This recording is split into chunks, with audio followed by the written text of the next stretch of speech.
Hello everyone, welcome to your another video of directing, जिसे हिंदी में हम निर्देशन कहते हैं।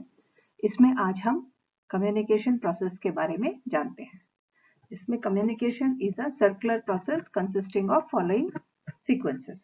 कम्युनिकेशन एक निरंतर चलने वाली प्रक्रिया है जो हमेशा इस एक सीक्वेंस में बनती रहती है, जिसमें कम्युनिकेशन में सबसे पहला कदम क्या होता है? Sender. Person who conveys the message is known as sender. जो इंसान खबर को भेजता है या अपनी बात को बताता है, जो पहले बताता है, उसे हम सेंडर कहते हैं। और उसके बाद में मैसेज और idea. Whatever the sender sends his message, idea includes opinion, feelings, views, etc. जो इंसान अपने मैसेज को बता रहा है उसे वो कई तरह के हो सकते हैं। वो कुछ आइडिया भी हो सकता है, उसका कुछ उद्देश्य भी हो सकता है, उसकी भावनाएं भी हो सकती है, या उसके कुछ आइडियाज कुछ भी हो सकते हैं जो वो बता रहा है। इसके बाद में encoding. It refers to preparing the subject matter of communication in suitable language. The purpose is to translate the thought into a language. इसके बाद में अगला कदम होता है एनकोडिंग।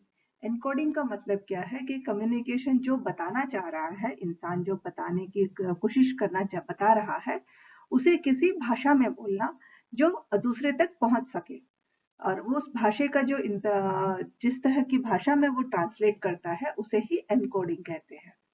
इसके बाद में मीडिया और transmission. After encoding the message, sender selects appropriate medium, letter, telephone meeting to transmit और ट्रांसफर टू रिसीव। इसके बाद में वो एक जरिया देखता है कि किस तरह से उस जरिए को डिसाइड करता है कि किस तरह से वो उसको अपनी बात को उस तक पहुंचा सके, दूसरे इंसान तक पहुंचा सके। वो टेलीफोन से भी पहुंचा सकता है, मीटिंग्स करके भी पहुंचा सकता है, या चिट्ठियां लिख के भी। आज की डेट में हम ईमेल से भी या व्हाट्सएप में मैसेज डाल करके भी हम अपने आइडियाज को दूसरे तक पहुंचा सकते हैं, अपनी जो बात है वो दूसरे तक पहुंचा सकते हैं। इसके बाद में आता है decoding. After receiving the message, receiver decodes that is reading, listening and tries to understand the meaning as conveyed by the sender. इसके बाद में अगला कदम होता है डिकोडिंग। जो इंसान वो मैसेज को रिसीव कर रहा है वो उसको देखता है कि उसको पढ़ना है, उसको सुनना है, या उसके बाद में उसे समझने की कोशिश करता है कि जिसने मैसेज भेजा है वो क्या बताना चाह रहा है। इसके बाद में receiver. After transmission the message reaches the person called receiver. एक बार जब वो भाषा में बदल जाती है, उसके बाद में ये उस तक पहुंचती है जो उसको सुनना चाहता है, इसे हम रिसीवर कहते हैं। जो सुन रहा है उसे हम रिसीवर कहते हैं। Then feedback. After understanding the message, receiver sends response called feedback. इसके बाद में जो पहले इंसान ने जो खबर भेजी थी या जो मैसेज दिया था, उसको समझने के बाद वो दूसरा मैसेज उसको वापस उसका जवाब देता है, जिसे फीडबैक कहते हैं। इसके बाद में noise is element causes disturbances, destruction, interpretation and in the interruption in the process of information, due to which the message is not conveyed to receiver by and receiver is not able to decode in the same manner as conveyed. कभी कभी बीच में जब बहुत सारे disturbances होती है, जैसे उसका बताने का तरीका ठीक नहीं हो सकता है, बीच में किसी ने उसकी बात को टोक दी, इस तरह से कुछ चीजें होती है जिसकी वजह से रिसीवर उस मैसेज को सही तरह से समझ नहीं पाता है, इसे हम नॉइस कहते हैं। अब हम आगे देखते हैं चैनल्स और टाइप्स ऑफ कम्युनिकेशन। कम्युनिकेशन कितने तरह के हैं और क्या क्या है? कम्युनिकेशन बेसिकली दो तरह के होते हैं, एक है फॉर्मल कम्युनिकेशन और दूसरा है इनफॉर्मल कम्युनिकेशन। फॉर्मल कम्युनिकेशन किसे कहते हैं? This is the communication that passes through formal organizational structure and called through proper channels as this was authorized by management. Communication is accordance with principles of scalar chain, that is without bypassing anyone. Formal communication organisation structure में होता है, businesses में या offices में, जो जिस तरह से एक प्रॉपर तरीके से बात को पहुंचाई जाती है, जो सबसे पहले हायर अथॉरिटी अपने नीचे वाले को पहुंचा रहा है, वो उसके नीचे वाले को, इस तरह जो एक प्रॉपर चैनल से जाती है उसे फॉर्मल कम्युनिकेशन कहते हैं। एंड इसके बाद में जो एक के बाद एक ही होती है, वो एक ऊपर से एकदम नीचे तक नहीं पहुंचती, एक के बाद में एक एक कदम आगे बढ़ते हुए वो खबर दूसरे जहां तक पहुंचनी है वहां पहुंचाई जाती है। इसके बाद में हम देखते हैं कम्युनिकेशन नेटवर्क। कम्युनिकेशन नेटवर्क क्या है? व्हील पैटर्न, दिस इज मतलब किस तरह से उसको बनाया जाता है।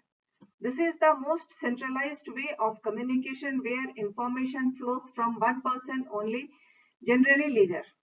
व्हील पैटर्न में क्या है, कोई एक ही इंसान होता है जो सारा कम्युनिकेशन सभी को एक साथ सभी को देता है, एंड वो अधिकतर उस ऑर्गेनाइजेशन का या उस जो भी इंस्टीट्यूट है या जो भी ग्रुप ऑफ पीपल है उसका जो लीडर होता है वही ये काम करता है। इसीलिए कि कोई एक ही इंसान सभी को मैसेज देता है, इसीलिए it is known as wheel pattern. इसके बाद में inverted V pattern. In this, subordinate is allowed to communicate with the boss of his boss, in which messages move in a rapid way. यहाँ पे क्या है कि जो सबॉर्डिनेट है वो अपने बॉस के साथ में भी बात कर सकता है, सभी के साथ में, एक ऊपर से नीचे से वो ऊपर तक हर किसी के साथ बात कर सकता है, अपने बॉस से भी बात करता है और उसके बॉस से भी उसके बॉस तक भी मैसेज पहुंचाता है। इस तरह के पैटर्न को बी पैटर्न कम्युनिकेशन कहते हैं, एंड मैसेजेस यहाँ बहुत जल्दी एक दूसरे तक पहुंचती है। इसके बाद में तीसरा है chain pattern. In this each person gets the information from one person that is immediate boss and passes the information to the one person who is their immediate subordinate. Every member is attached to one person. यहाँ पे क्या है कि हर एक इंसान दूसरे को ही खबर देता है, एक साथ वो बहुत लोगों को नहीं देता है। बॉस अपने नीचे वाले बॉस को खबर देगा, उसके नीचे वाला उसके नीचे तक मैसेज पहुंचाएगा, एक एक करके ही एक चेन के आकार से ही यहाँ सारे मैसेजेस पहुंचती है। अब हम आगे देखते हैं क्या है। इसके बाद में है circular pattern. In this each person communicates with to और more in a group. The person may receive or give two or more persons. In this, each person participates equally in flow of information. Circular information में एक या एक से अधिक लोग एक दूसरे को खबर पहुंचाते हैं, जिसमें वो दो लोगों को खबर पहुंचा सकते हैं एंड दो लोग मिल करके भी चार लोगों को खबर पहुंचा सकते हैं।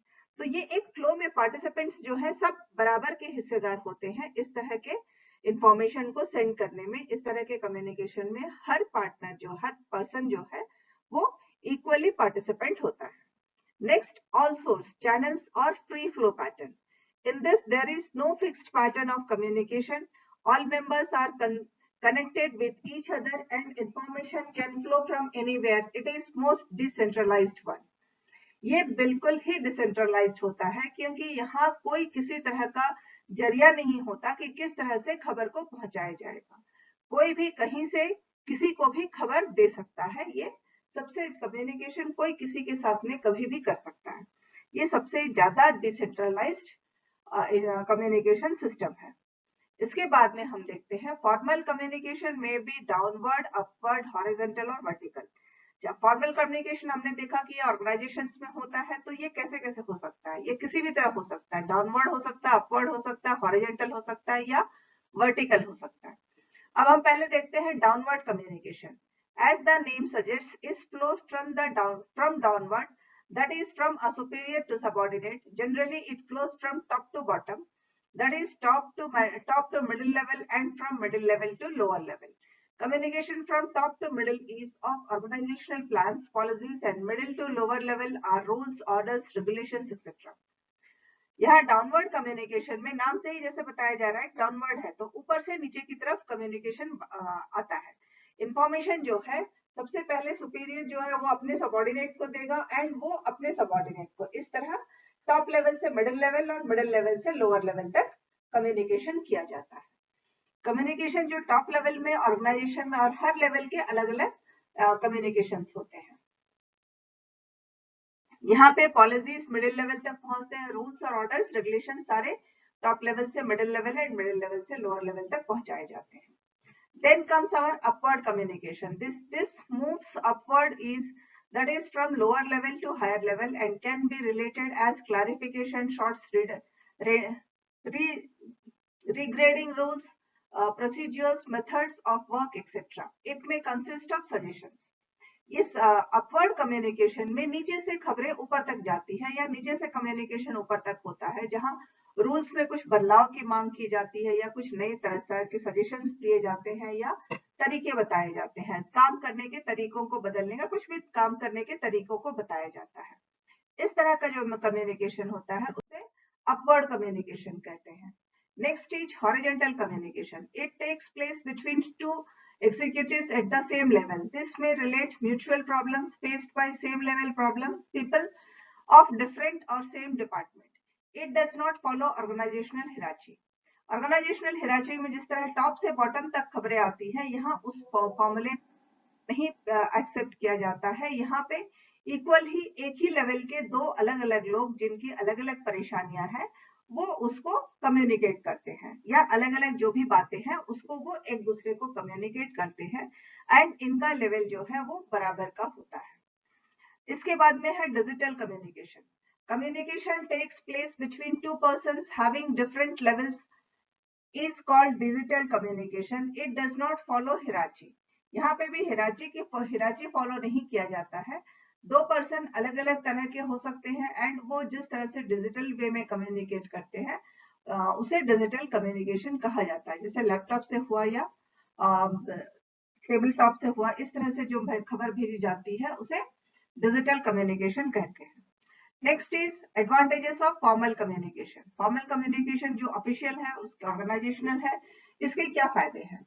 It is authoritative, it is authorised communication and provides legal and moral support to the superior over subordinate. ये एक अथॉरिटेटिव है क्योंकि यहाँ ऊपर से नीचे की तरफ खबरों को लीगल तरीके से रूल के अनुसार खबरें पहुंचाई जाती है, जहां हायर अथॉरिटी जो है अपने लोअर अथॉरिटी को कमेंट करती है या उनको काम करने को उनको रूल्स और रेगुलेशंस बताती है। Next reliable. Formal communication is more reliable and authentic. ये बहुत भरोसेमंद और सही तरह से जाने वाला होता है क्योंकि यहाँ जो कम्युनिकेशन है वो ऊपर से नीचे की तरफ बह रही है, या हायर अथॉरिटी से टॉप लेवल से बॉटम लेवल और बॉटम लेवल मिडिल लेवल और मिडिल लेवल से बॉटम लेवल की तरफ बढ़ती है। इसके बाद में systematic. It is systematic as it flows in one direction from top to bottom और वाइस वर्सा। ये बहुत सिस्टमेटिक होता है क्योंकि या तो ऊपर से नीचे की तरफ आता है या नीचे से ऊपर की तरफ, एक पर्टिकुलर डायरेक्शन को फॉलो करता है। Next is facilitates coordination. It facilitates each coordination as it is reliable, systematic and authentic. ये काफी भरोसेमंद होता है और एक सिस्टम से होता है, तरीके से चलता है, इसीलिए ये सबसे ज्यादा आसान और बहुत ही भरोसे के लायक कम्युनिकेशन कोऑर्डिनेशन होता है। इसके बाद में हम आते हैं फैसिलिटीज कंट्रोल। अब ये क्या क्या क्या कंट्रोल करता है? It facilitates control by providing information regarding planned activities and actual performances. ये एक ऑर्गेनाइजेशन में जो एक्टिविटीज हो रही हैं उसको कंट्रोल करने में भी काफी मददगार साबित होता है, क्योंकि ये जो एक्टिविटीज प्लान की गई है और उसमें से एक्चुअली कितने परफॉर्म किए गए हैं, इन दोनों को बहुत साफ साफ बताता है। इसका इंफॉर्मेशन वो बहुत सही तरीके से देता है, जिससे ये अंदाजा लगाना आसान होता है कि कितना काम प्लान किया गया था, किस किस एक्टिविटी को प्लान किया गया था और कौन कौन से एक्टिविटीज कंप्लीट हो चुके हैं, ताकि ऑर्गेनाइजेशन को आगे बढ़ाने में आसानी हो। नेक्स्ट आता है sources of communication can be located. As the channel is fixed, sources of communication can be easily located. यहाँ चैनल्स फिक्स्ड होते हैं कि किस तरीके से कम्युनिकेट किया जाएगा, लेटर्स के थ्रू, फोन के थ्रू, मीटिंग्स के थ्रू, किस तरह से कम्युनिकेट किया जाएगा। ये फिक्स होने की वजह से सोर्सेस को पता लगाना, इजीली लोकेट किया जा सकता है। अच्छा, फोन से हो रहा है तो फोन कहाँ से कहाँ तक कनेक्ट किया गया है, उस नंबर से उसको पकड़ सकते हैं। इसी तरह अगर मीटिंग हुई है तो वो मीटिंग्स कब हुई थी, उस मीटिंग का एजेंडा क्या था, कब बात हुई थी, ये सारी चीजें रिकॉर्ड में रहती है, जिससे सोर्सेस को पता करना कि किस तरह से मीटिंग हुई थी, ये पता करना, या किस तरह से कम्युनिकेशन हुआ था, ये पता करना बहुत आसान होता है। Next is limitations of formal communication. इसकी कुछ अपनी सीमाएं भी हैं। फॉर्मल कम्युनिकेशन नो डाउट बहुत सही होता है, लेकिन इसकी अपनी कुछ सीमाएं हैं। It is rigid as this passes through established channels, it is rigid. ये थोड़ा सा तकलीफ वाला होता है क्योंकि उसको हर जो चैनल्स फिक्स किए गए हैं उसी चैनल के अकॉर्डिंग इसको जाना होता है। Next is time consuming. This will follow scalar chain principles to pass through proper channels, it takes long time, resulting delay in decisions. ये डिसीजन लेने में देरी कर सकता है, किसी भी निर्णय में पहुंचने में, क्योंकि ये प्रॉपर चैनल से होके जाता है और एक एक स्केलर चेन प्रिंसिपल को फॉलो करता है। तो एक के बाद ही एक ही ये कम्युनिकेशन पहुंचती है। नेक्स्ट है ओवरलोडेड और overload of work, as every information to pass through set channel, it increases the work of executives and overburdens the communication system. ये काम को बढ़ा देता है। Information may be destroyed since message has to pass a long channel of communication.